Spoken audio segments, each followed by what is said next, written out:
Hello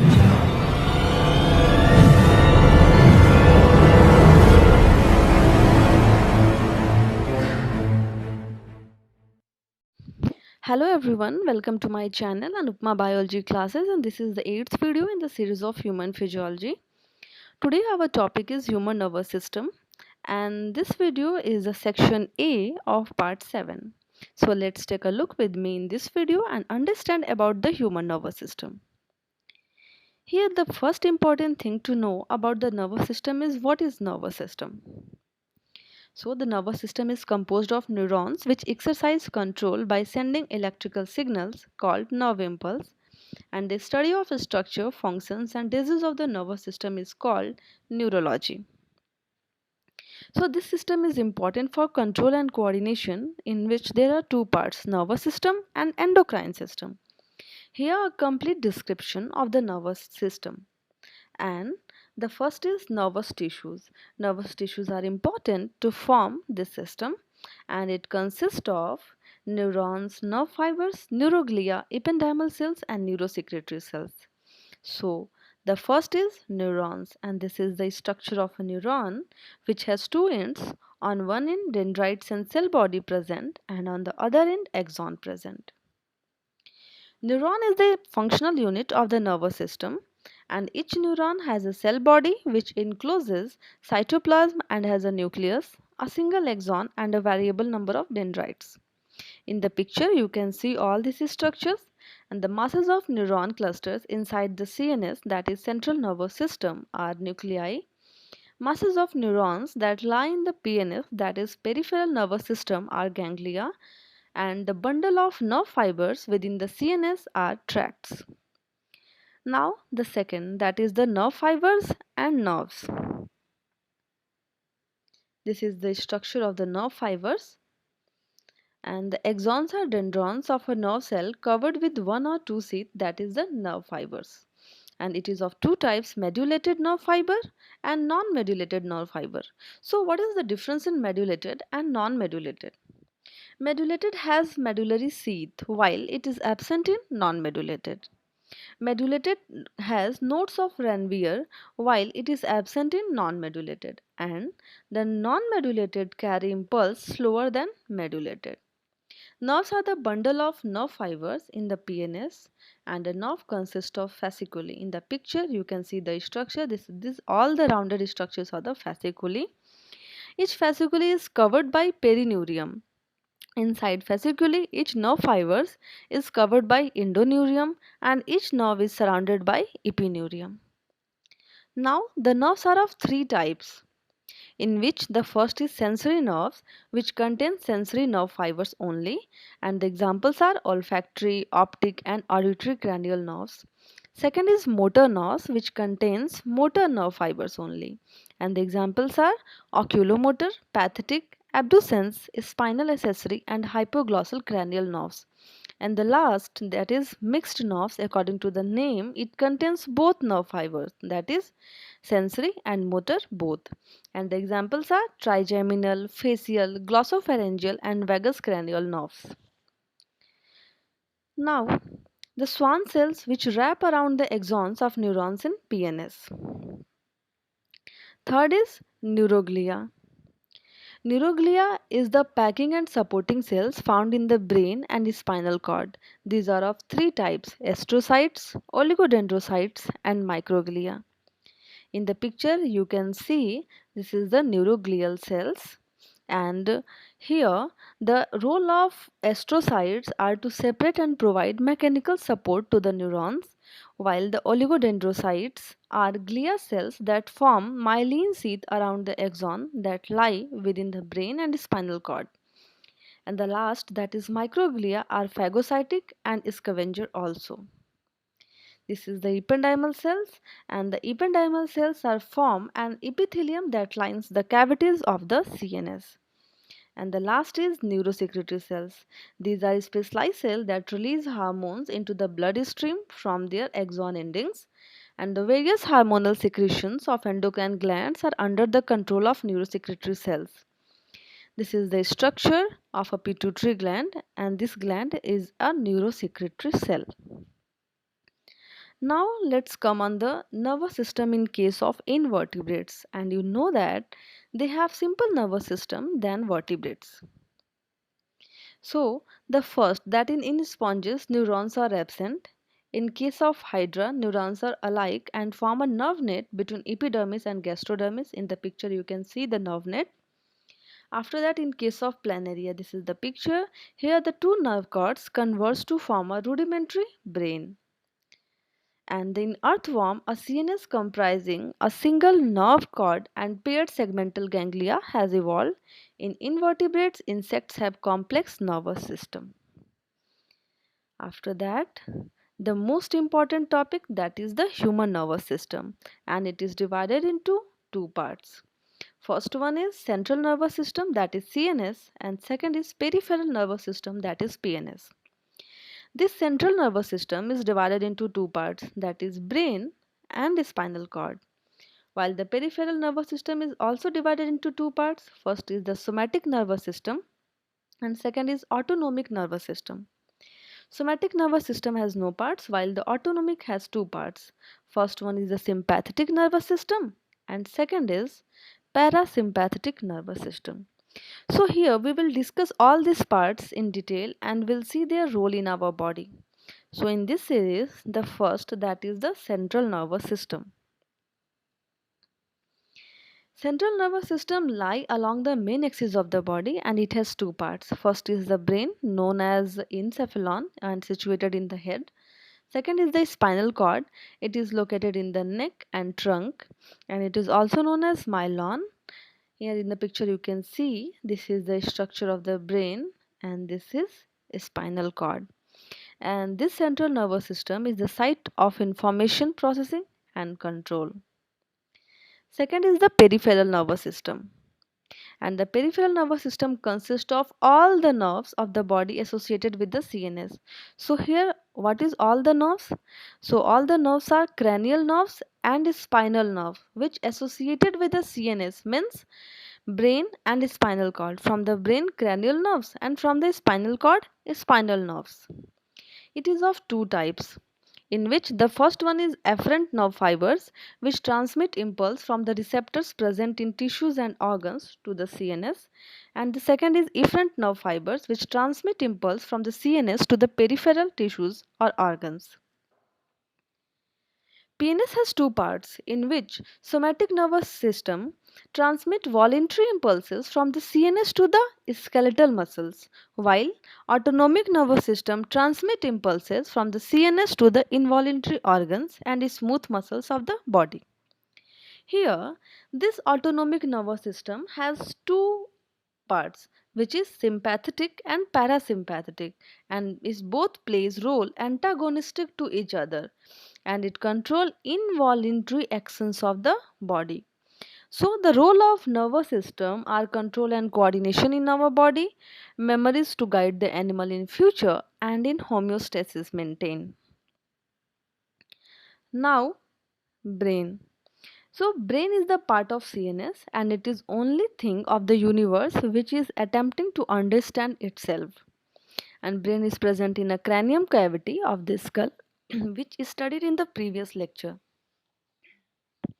The average weight of human brain is 1200 to 1400 grams. And the study of brain is in encephalogy.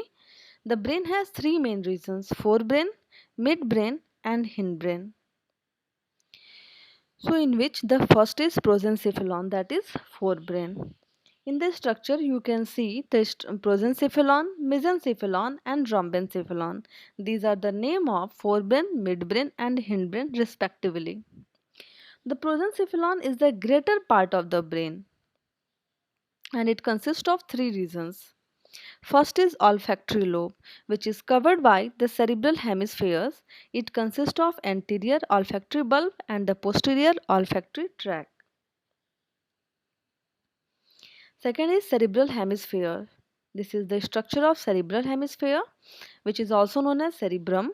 It is the largest part of the brain and constitutes 4/5 of its weight. they being separated from each other by a cerebral fissures. You can see in the picture right hemisphere and left hemisphere, both are separated by cerebral fissures. At their bottom, the hemisphere are connected by corpus callosum. Fissures divided into four lobes: frontal lobe, parietal lobe, occipital lobe, and temporal lobe.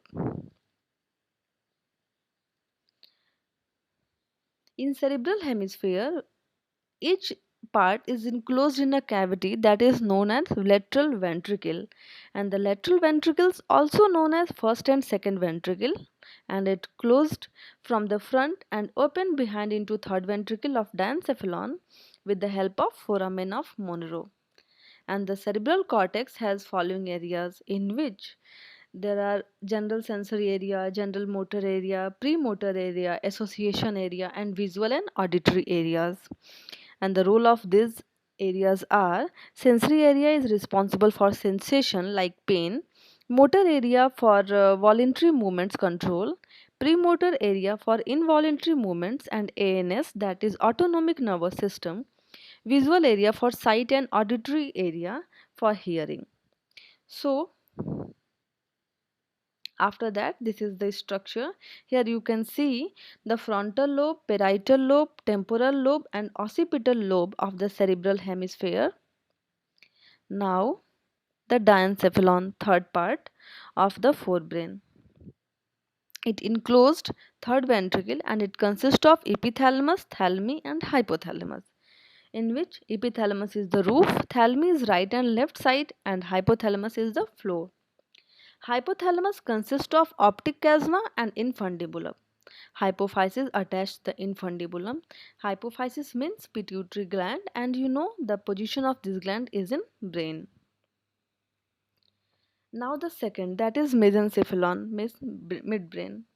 It consists of two cerebral peduncles on the ventral side and two swellings, that is superior and inferior colliculi, on each side of the dorsal surface. A very narrow cavity, cerebral adequate, is extends through midbrain and connects third and fourth ventricle.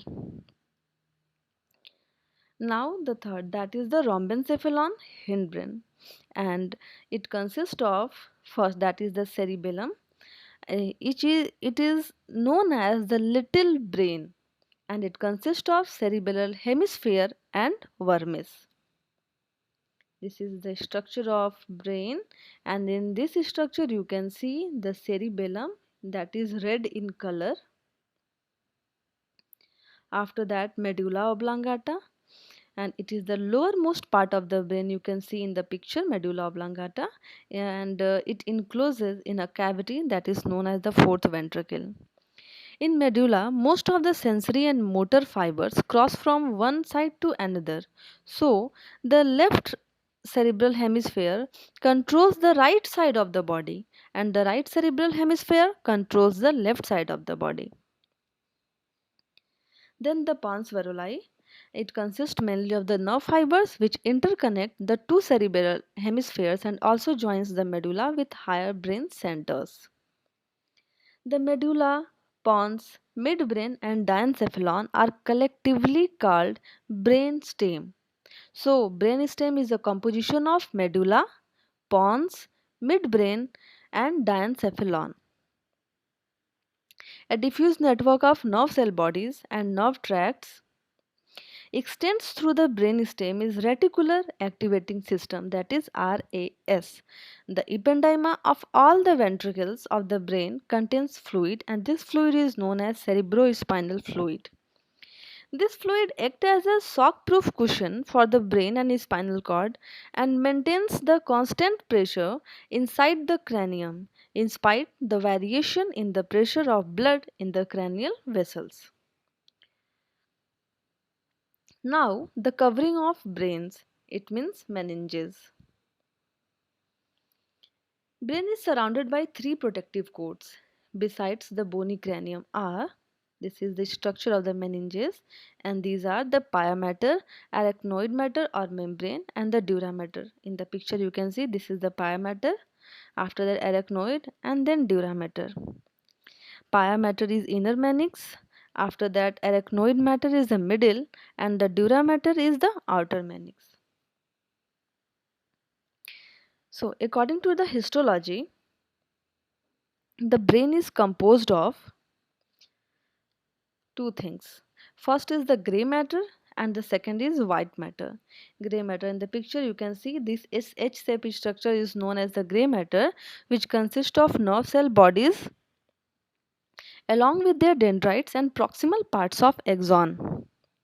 While the gray matter in white matter, sorry, in the picture you can see this is the white matter, and it consists of tracts of medullated nerve fibers extending from and to the nerve cells.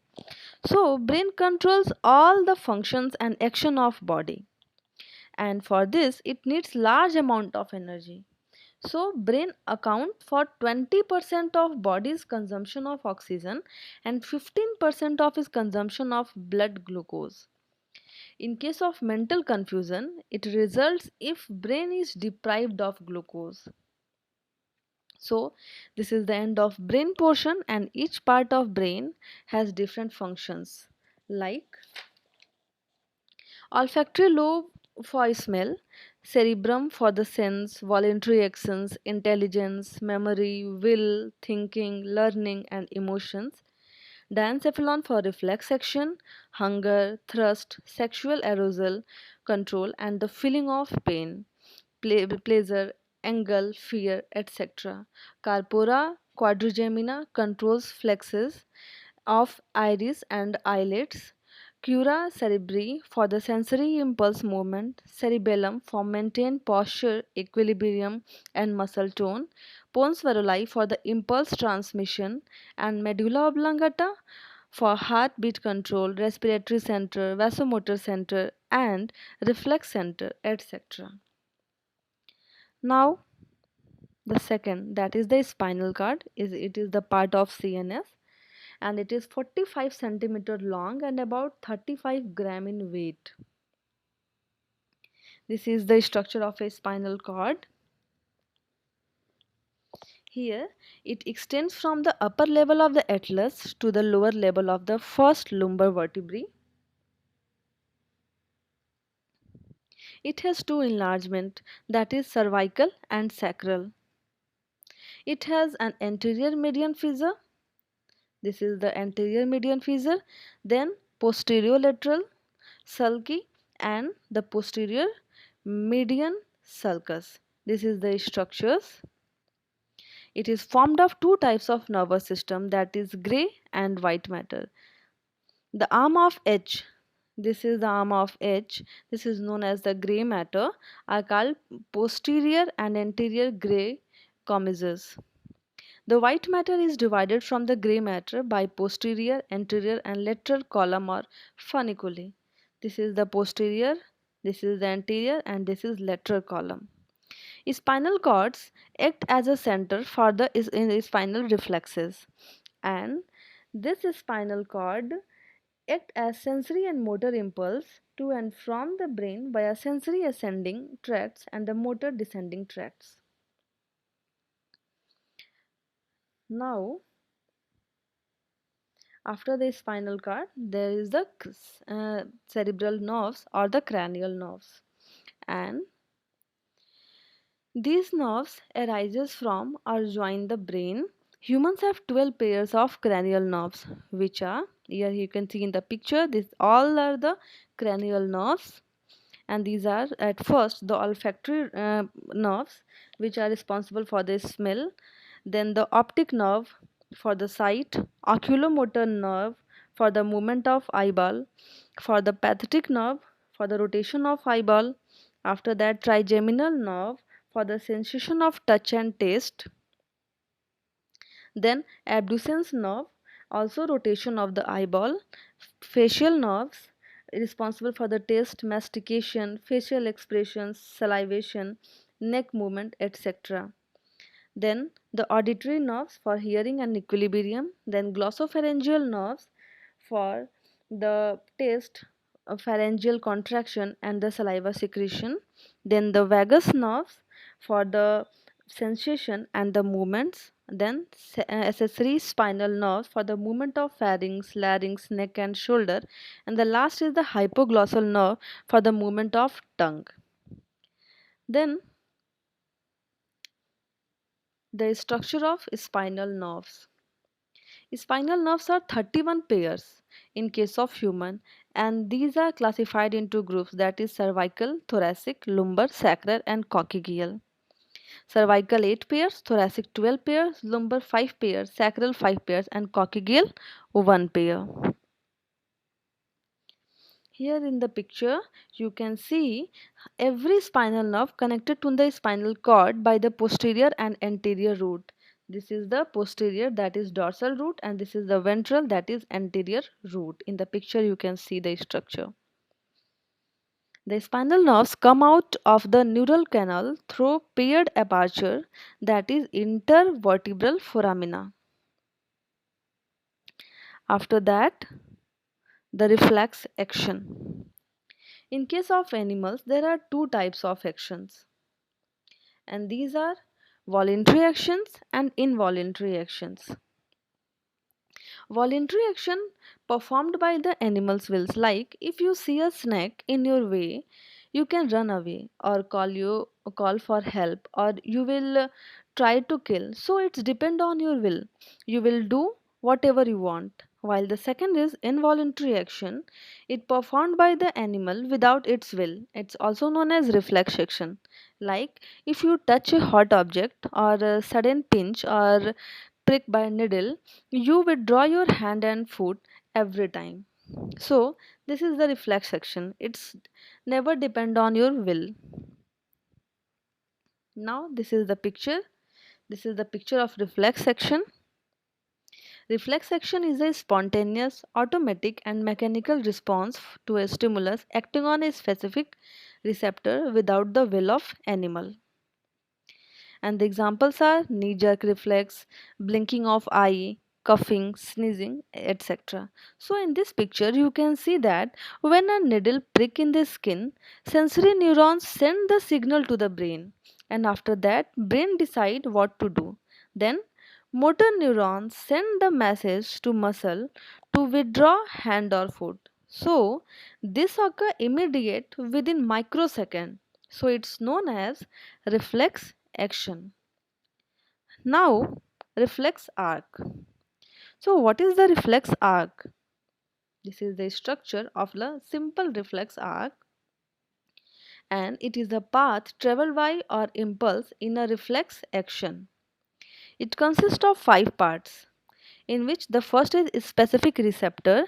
It receives a stimulus and set up a sensory impulse. Second is afferent nerve. It brings the sensory impulse from the receptor to the CNS. Then the portion of the CNS, it analyze and interpret the sensory impulse and set up an appropriate motor impulse. These are the brain and spinal cord and act as a modulator. After that, the fourth is efferent nerve, which carries the motor impulse from the CNS to the specific receptor. And the last is effector. It terminates impulse and response is given as per instruction received from the modulator. So in the picture you can see the reflex arc in hand and leg. Like in hand, if you start piercing, it means a specific receptor. It starts sending signal to CNS with the help of afferent nerve, and according to the brain instruction, the efferent nerve provides signal to the effector to withdraw hand. And you can see the picture here is the same process in the leg also. So, the reflex action enables the animal to respond immediately to the harmful stimuli so that no harm is caused to it. After that, conditioned reflex. So, what is the conditioned reflex? It is a response acquired by an animal during its own life by association of a new sensory stimulus with an inborn response. This is the structure. This is a picture of a conditioned reflex action. The mechanism of conditioned reflex is a receptor that set up a sensory impulse on receiving a conditioned stimulus, then an afferent nerve that carries the sensory impulse to the CNS. After that, a center in the cerebral cortex to interpret the conditioned stimulus. Then another center in the cerebral cortex for the unconditioned stimulus, connected by association fibers with the center of the conditioned stimulus. Then an effector nerve to carry motor nerve to an effector, and the last is an effector which gives a conditioned response. So in the picture you can see the axon, and it is given by I.P. Pavlov. He found that sight and smell of food reflexly cause flow of saliva in hungry animals. He rang a bell every time and offered food to dog. The bell didn't include salivation by itself in beginning, but gradually the dog learned to associate bell with food. Then mere ringing of bell without food induced salivation in dog. So thus the bell can substitute the sight of food to cause salivation. So Pavlov called sound of bell is conditioned stimulus and salivation is response to bell is conditioned response. Now, the nerve impulse and transmission. Nerve impulse is a wave of reversed polarity or depolarization moving down an axon. Nervous tissue has two properties. First one is electrical excitability and second is conductivity.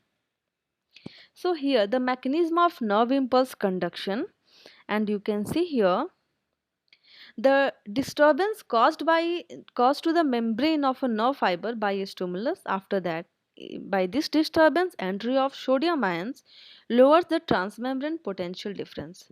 Then decrease in potential difference makes the membrane more permeable to sodium ions than to potassium ion, so that more sodium ion enter the fiber than potassium ion leave it. Accumulation of sodium ions in the nerve fiber initiates depolarization, making the axonic contents positively charged relative to the extracellular fluid. Then, with continued addition of sodium ions, the potential reaches 0 and then plus 40 to 50 millivolts. Permeability of a depolarized membrane to sodium ions then rapidly drops, for there are now as many sodium ions on the outside of the membrane as on the outside. The membrane then becomes more permeable to potassium ions than to the sodium ions. And accumulation of sodium potassium ions outside the nerve fibers initiate decline in the action potential, and because of this sodium potassium exchange pump starts working and actively transfers sodium ions out of the fiber and potassium ions back into the fiber.